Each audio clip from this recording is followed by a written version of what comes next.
Terry Mason is a professor of curriculum and instruction in IU Bloomington's School of Education and winner of the John W. Ryan Award for distinguished contributions to international programs and studies. I've had great opportunities given to me to pursue my passion, which is international education.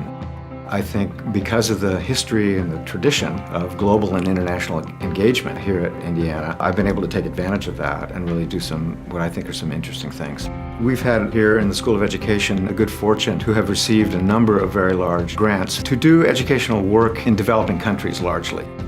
So I've had the opportunity to work in Afghanistan, in the Balkans, in Macedonia, most recently in South Sudan, and these are all places where we had the opportunity to go in and work collaboratively with our partners in the countries themselves to help them build the capacity to create educational opportunities and educational programs. And we find that the educators and teachers that we work with, they're really excited about breaking away from the traditional mold in terms of teaching and learning and finding new ways to make their students more motivated, for them to learn in different ways.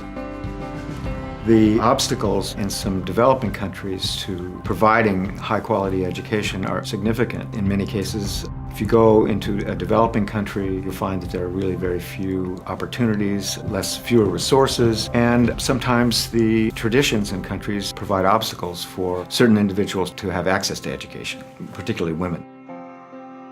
I get the most satisfaction from my work when I see results. For example, when our project in South Sudan, we were able to bring a group of women here to do master's degrees. When I went back with them to South Sudan and I got to see them taking positions in education as administrators, as college and university professors, working for non-governmental organizations, really having impact back in their home country in terms of the education that is available. I think to me that's the most gratifying thing, when you see actual concrete results from the work that we do.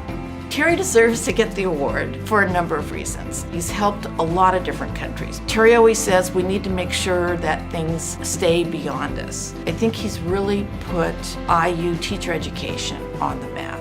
I would like to thank Indiana University for this prestigious award. I'd like to thank my colleagues in the School of Education, and I'd like to thank my wife, Jeanette, and my two sons, Benjamin and Julian.